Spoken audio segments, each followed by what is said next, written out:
address and encourage parents. I love parents. I'm a parent first. I have a professional title, but I'm a parent first because I just love us. And ain't nobody like us. Thank you for allowing me. Thank you, Alexis, for the invitation. I appreciate it. So I thought tonight that I would kick off this speech with a riff off one of my favorite TikToks. I have any TikTokers in here? Anybody watch TikTok? Come on, y'all. Please, anybody? Okay, thank you. Thank you, TikTokers. Okay. All right, so y'all help me a little bit, okay? All right. I'm a parent.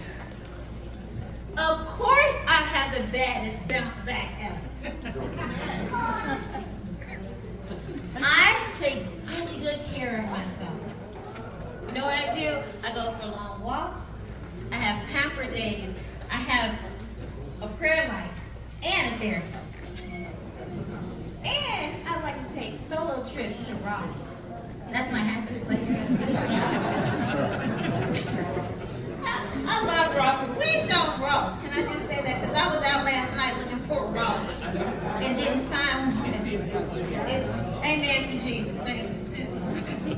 I was trying to get ready for tonight. I needed to be in Ross touching stuff. Okay. I'm a parent.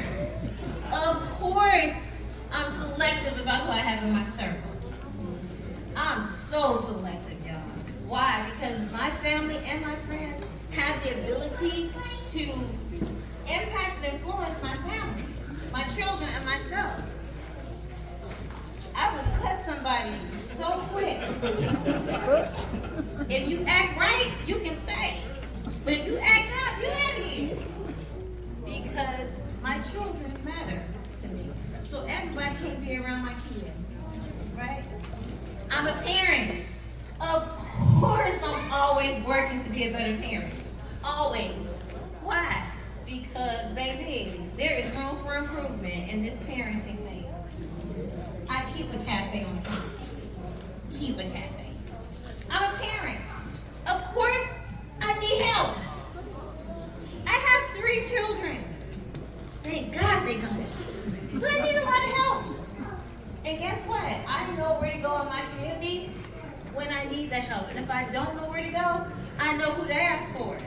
If I need mental health services, if I need legal, if I need rent insurance, rent assistance or utilities, all that great stuff, I know where to go. Because my family needs me to know about these places, right? Of course, I'm a parent. Of course, I know how to talk to my children. It wasn't always like that. But today I know how to talk to my children. Why? I'm going to show you. It's my job to teach them how to communicate. It's my job to teach them how to solve conflict. It's my job to teach them how to speak up for themselves. I taught them how to speak life to themselves and their situations. Why? Because I'm a parent. Parenting has got to be one of the most hardest jobs in the whole wide world. But it's also the most important and the most impactful job you'll ever have. It took me a long time to realize this because I had my first child at 18, right? I spent the first few years marking off the calendar until the day my kids would become 18 and I could be free. I was like, please, Jesus. I eventually learned that it wasn't that bad. I just needed to do things a little different. I just need to get some tools in my toolbox, right? But baby, it wasn't no joke. Parenting looks like this. It looks like 1,200 people pulling on you from every direction, all the time. It looks like, let me read this list. It looks like very few thank yous and sleepless nights, long nights, overtime, children's assemblies, homework that I don't know how to help my kids with, dinner, with options that I never had. Ain't nobody ever asked me what I want to eat for dinner. Not once. Not once. It looks like school trips, doctor's appointments, hairstyles, sibling fights, temper tantrums. Y'all know about those sibling fights? I didn't think my kids was going to make it. I didn't think I was going to make it. Temper tantrums, meltdowns, germs, sickness, laundry, report cards, little leagues, smart mouth. Dance classes. I almost went to jail a couple of times. Dance classes, hugs, good sugar. More hugs. Bills. And more bills. And it just really feels like it will never ever end at some point. And yet, we handle it like champs. I want to encourage you today to remember this. When it gets tough in parenting, because it does. And sometimes, I remember at a cafe, somebody said, she was crying. You know what she was crying down? She was crying because she said, I don't like my kids, and I feel so bad. Woo! When I finished laughing, I was like, girl, don't let us like our kids.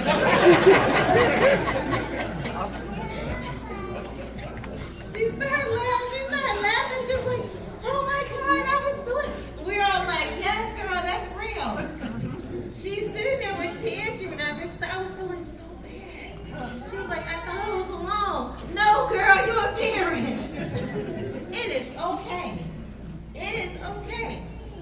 So remember this. They need you. No one in the world can give them what you can in the unique way that you can do it. If no one has told you this lately, it is totally okay to sometimes be selfish and to put yourself first. Right. This looks different for each person. It may be, for some people, it may be a spiritual practice.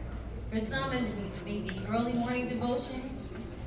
It might be long walks. It might be having a therapist. It might be just simply having a hot bath, a bubble bath, when they go to bed at night. That's why it's important. Just like it's important for kids to have bedtime. Yeah, right. Right. I'm gonna joke and saying out at 10 o'clock at night. No, go to bed. I'm trying to stay sane. You ain't supposed to get with me until 10 o'clock, 11 o'clock. Go to bed. Right. I remember starting my kids off at 8:30. Then it went to 8 o'clock. Then it went to 7:30. I was like, I'm enjoying this too much. By 7 o'clock, I was like, oh, okay, I don't think I can go. I think I can go in, Lord.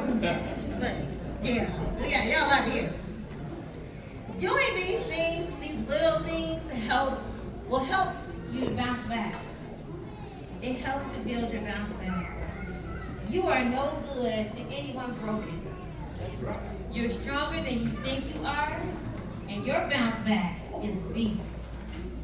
I'm looking at you. You're here, and your parents. I know your bounce back is beast. Amen. When was the last time you kicked it with your squad? Anybody? When was the last time you kicked it with your squad? Sometimes, for some of y'all kick it with your squad like every week. Every weekend. Even on the weekdays. I already know. Y'all know what squad is? Okay, all right. Your friend. Your friend. So, some of you guys are doing it every weekend. Some of you guys are not doing it enough. But you need those people. And you need those connections. You need that for yourself.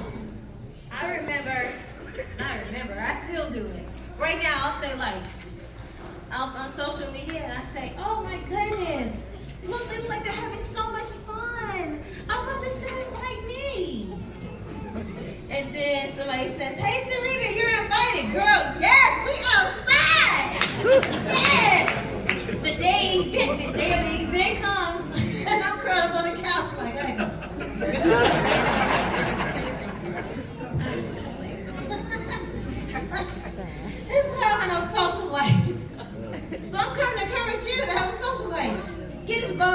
Volunteer. Find some friends. Join a group. Do something where you're not alone. Your children need you to have a social life. Because they get tired of y'all too. It's not even just them. Know this. Your squad either lifts you up or they pull you down. It is okay to choose your squad. It's okay to remove people, family and friends who are not serving you. Toxic people should not be allowed to take up space in your life. You set the boundaries for who is allowed in your circle.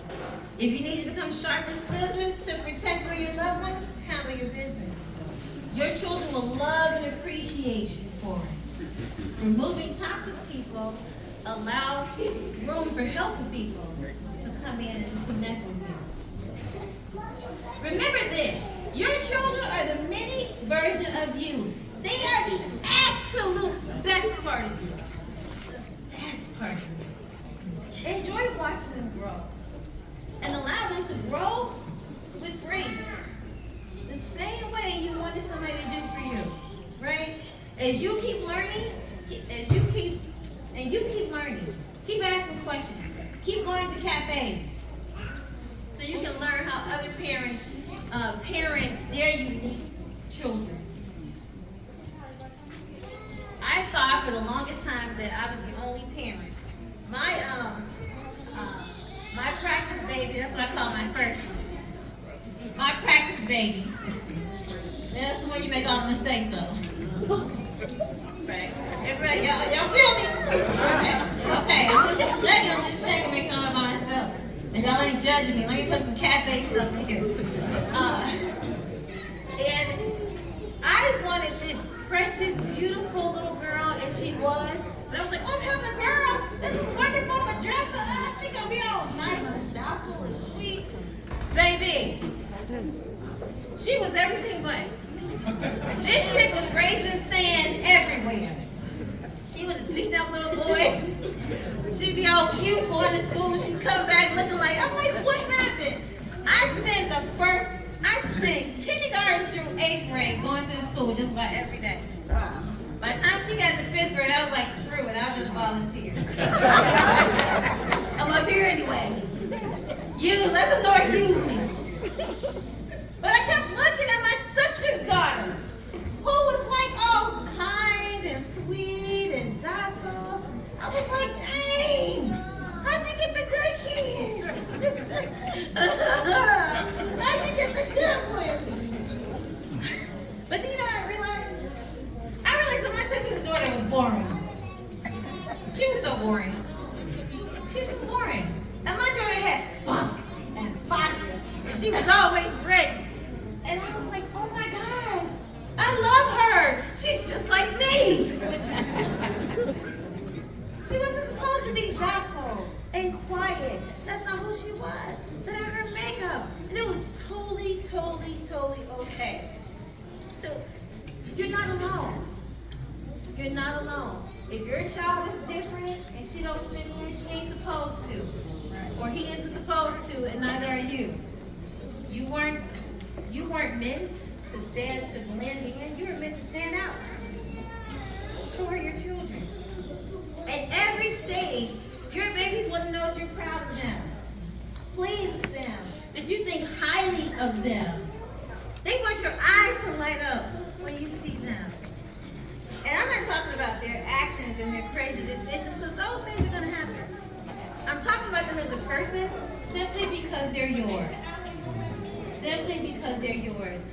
My daughter, my teenage daughter, she was probably a senior in high school.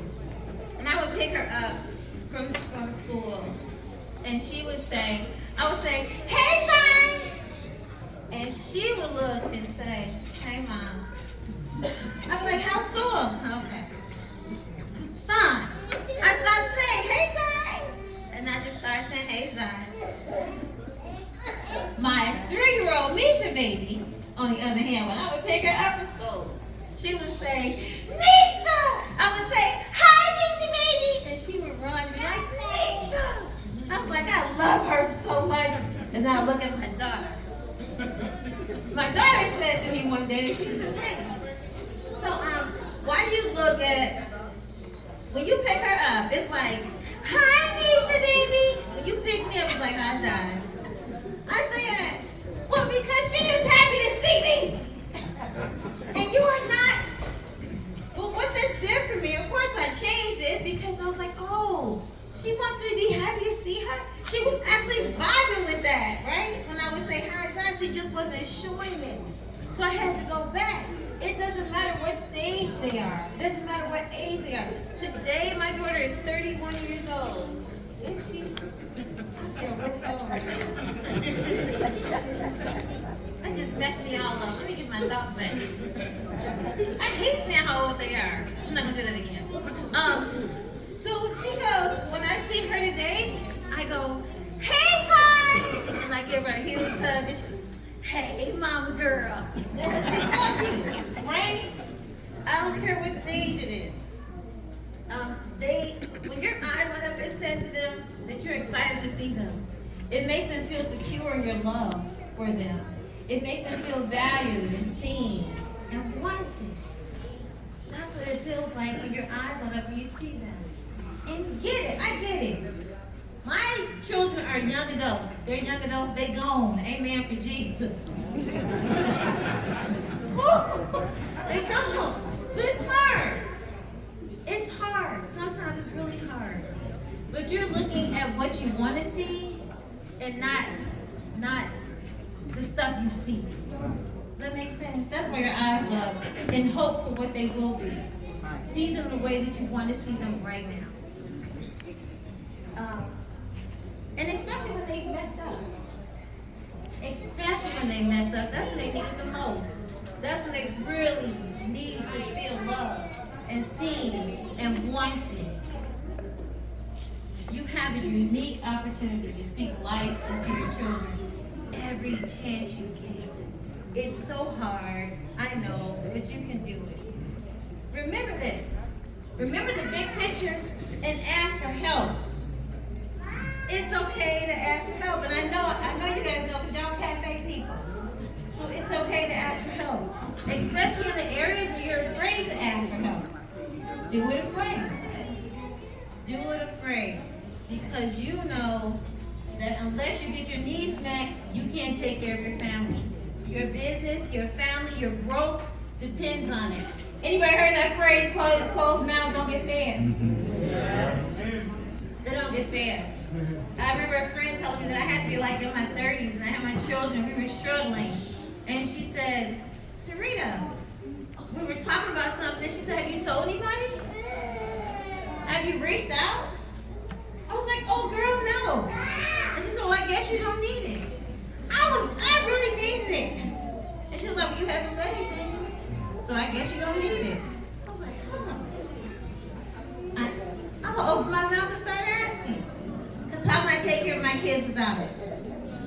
These moments you give to your babies are what they will carry with them for a lifetime. Those moments when you enjoy your time with them without distractions, phones, books, music, etc. Those distractions. When you are present and you make yourself available, they feel seen. They feel valued. When my children were in the car, I would pick them up from school, and I'd be playing my favorite song. They get in the car, and I'm like, you won't break my soul. You won't break my soul. You won't break my soul. Anything that was on. Got love on top.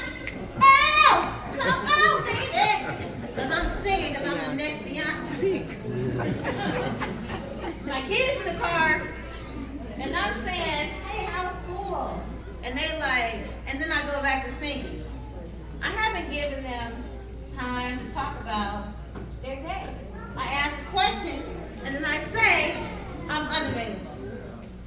Without saying, I'm unavailable. Right? So I decided, let me see what happens if I turn this dang radio off. I mean, really? I had the CD. It's on the radio. Now it's streaming everywhere. I can go anywhere and pick up whatever song I want to listen to, right? So I decided, let's turn the radio off. Let's turn the radio off and just see what happens. Guess what happened? I started ear hustling. And the stuff they weren't telling me, I was like, oh! So that happened. Oh, the little girl was picking on her. I'm going to bust her face tomorrow. I'll probably keep it. Oh! But also, my children saw me as available. And they started talking and telling me about their day and what was going on. And I was like, oh, shut up. This really worked. So I made myself available. Why? Because they needed me to. I wanted them to know that they were important. And I wanted to know about their day, and I wanted to show them by my actions that I really did want to know about their day. Let me encourage you. Don't be a dream killer. We any dream killers in the room? Of course not. Of course y'all gonna say that. That was me. I was a dream killer. Let me show you how. My kids would say, Mom, they would come with these great big ideas. And I was always excited about their great big ideas. I was happy, like, yes, I love it. They would come to me and say, hey, Mom, I got this big idea. And I would say, that's amazing. So how much does it cost? Who's it going to go to? Who is the audience? What are you going to do? Where do you get the money? Blah, blah, blah, blah, blah, blah, blah, blah. I thought I was showing interest. I thought I was like, okay, I'm I'm trying to show interest in what they want to do. It wasn't until they were teenagers, they was like, no, sis, you a dream killer. What? I was like, I'm not a dream killer. And they were like, yeah, Mom, we come to you and you share something with us, and we share something with you. We don't have it all together. We're just sharing with you. But when you start with the 12,000 questions, then that makes us like dwindle and get small. I was like, no, but I'm a good mom. They're like, you are a good mom, but you're also a dream killer. We need you to stop it. Your words have power. Every day you have the opportunity to speak life into you and your children. The words you speak over them are what they'll carry for the rest of their life. Every chance you get, speak what you want to see instead of what you see. When you talk about them, even to other people, speak life. Speak life. I know, especially when they get teenagers, sometimes it's hard. I told you that my daughter, I would spend all this time going back and forth to her school. One day, it was so bad that one day, one of the parents said, I walked into the school, and the principal said, Miss Sashington, and I just broke down to tears. I was like, oh, what now, for the love of God? And she said, I just wanted to say good morning. I was like, I'm sorry, thank you. And she hugged me, poor woman. I guess she's so stressed out. Poor woman. But I ran into a friend, and I asked her, how's your son? And she says, girl, he's messed up so much. He's just got in trouble. He's not working. He's about to be put out of school. He's about to be. And I said, how's your son? I want to bring her back. And then I encouraged her because I have 3.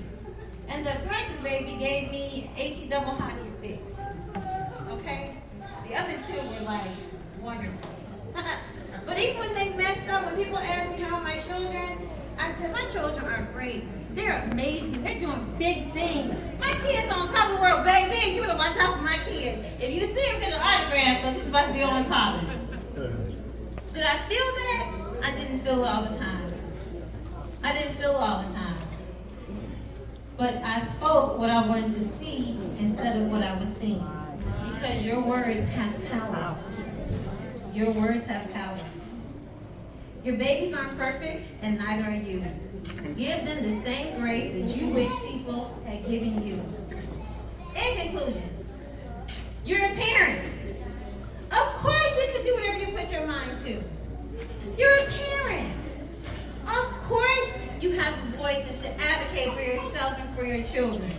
Absolutely, everything is better when you are a part of it. When you're involved, everything is better because you're a part of it. You're a parent. Of course your presence is everything. When you keep showing up in the lives, of your children at home, at school, and their activities, You do it because you know it's a game changer for them and for you. You're a parent. Of course you're raising the world's next leaders. You're killing the game. You're making a difference. All those small moments you take for yourself and for your children, you got this. You got this. You're a parent. Of course your words matter. You either build your kids up with your words or you tear them down. Be their cheerleader. I was going to say this. My mom was the biggest cheerleader. I parent today the way that she parented me. But she was the biggest cheerleader. I don't care what I did. She was like, come see my baby. Come see what she's doing. I was like, Mom, she even had her in high school. I thought I was a modern dancer. It wasn't a good look at her. And she made me come do a dance recital in front of these people. And I was like, this sucks so bad. But I felt just like the kids, the kids keep jumping in front of you, telling me, look what I can do. Look what I can do. That's what I felt like, right? But my mom was like sitting in the front row. That's my baby. Oh, that's my baby. That's my baby. I was like, I suck so bad. But I sure love this woman for encouraging me. Everything I did, she was there front row. When I had parent programs at my school, she told everybody. Do you know what happened to my school programs?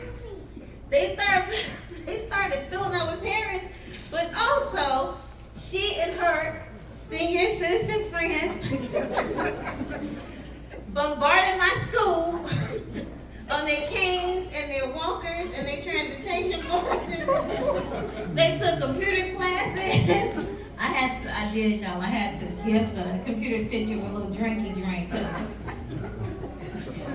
It was rough. They took over the computer class, the line dance class, the language class, they were everywhere. Everywhere. And she was like, this is my baby program.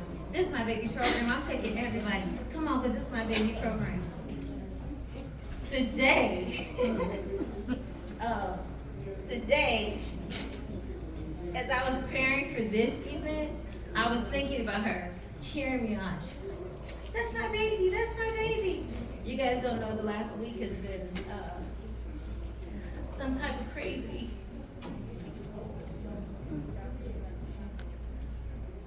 But I can hear my mom saying, nobody can do it like you. Nobody can do it like you, boo. You get up there, you kill it. Today, I parent the way I was parented tonight. I hope I made her proud. Thank you, guys.